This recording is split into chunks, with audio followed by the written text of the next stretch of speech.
This lesson is for Advanced Algebra, Lesson 9.3 on continuous growth and decay. So let's review 9.1 and 9.2 when we did exponential growth and decay. Remember that the equation there was ab to the x. A was the starting amount, also the y-intercept. The b value was referred to as the growth factor. If the situation is growing or increasing, you'll take the percent of growth and add a 1 to it after you've turned it into a decimal. If you're doing a decay or decreasing situation, you'll do 1 minus the percent, and so that would be considered decay or decreasing. The x, or your exponent, is usually time in years. Also, a reminder of what these graphs look like for growth versus decay. If the graph is increasing from left to right, that'll be considered an exponential growth curve.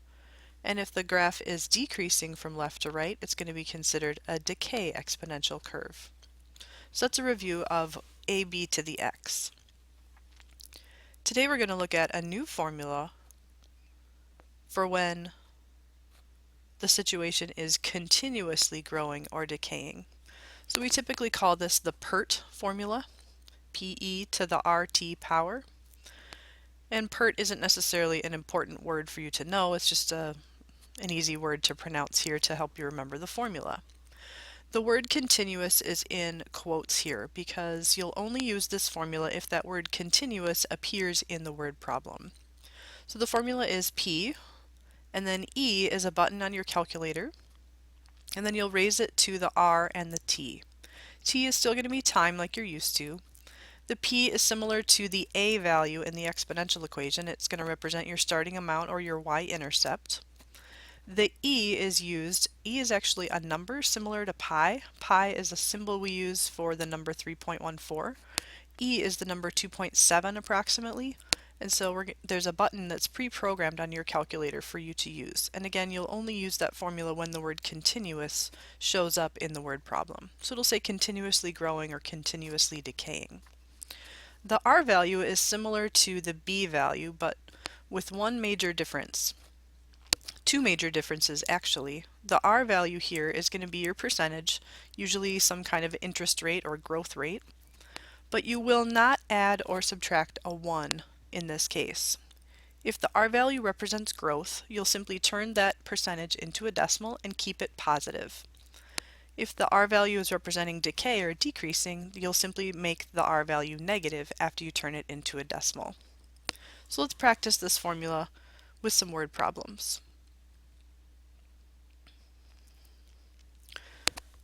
So if $850 is invested at an annual rate of 6% compounded continuously, keyword there, what is the amount after 10 years?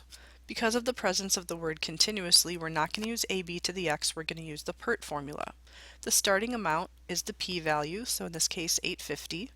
The E button is located on your calculator. It should be somewhere near the ln or the log button. And when you use it, it'll type in an E for you and it should automatically raise to the power of. Since we're investing, usually investments should grow over time. They don't always, but that's our intention, is that an investment will grow. So it's implied here that this is a growth situation. So we're going to turn our interest rate into a percentage, into a decimal from the percentage, so 0.06. And because it's growth, we're going to make it positive. So that's not the letter T there, that's a positive 0.06. And then we multiply that by the time, which in this case is a 10. You should be able to type all of that in one swoop on your calculator. You might want to put the parentheses around the exponent, but I don't think you have to. Just make sure that the 0.06 and the 10 are both exponents in this case. When you type it in, because it's a money situation, make sure you round to the nearest cent or to 2 decimal places. Another example is number 2. A machine you purchased for your company continuously depreciates 25% per year. If after 3 years the machine is worth $12,000, what was its original value? This one's a little different because the p-value is not given and we're supposed to find what it is, but we do know that because it says continuously, we're going to use Pert. The R value is a depreciation, so we change that number to a decimal and we make it negative. Remember, in this one we do not add or subtract a 1 on that percentage. We just make it positive or negative. Negative if it's decay. and then the time here is 3 years. And we're trying to get to a value of 12,000. So now that we've got it set up, we need to solve for p. So we're going to calculate just the e portion. So we're going to calculate e raised to the negative 0.25 times 3. You'll get a number for that. The number will have more decimals on your screen, so keep that entire number there, but round it off for your paper. Then you would just take 12,000 divided by whatever you got when you did the e portion. So you'll just do 12,000 divided by whatever you got, and then again round that off to the nearest cent. Our last example is example 3. In 1992, Nevada was the fastest growing state in the U.S. The population at that time was 1,336,000 and growing at a rate of 5% continuously.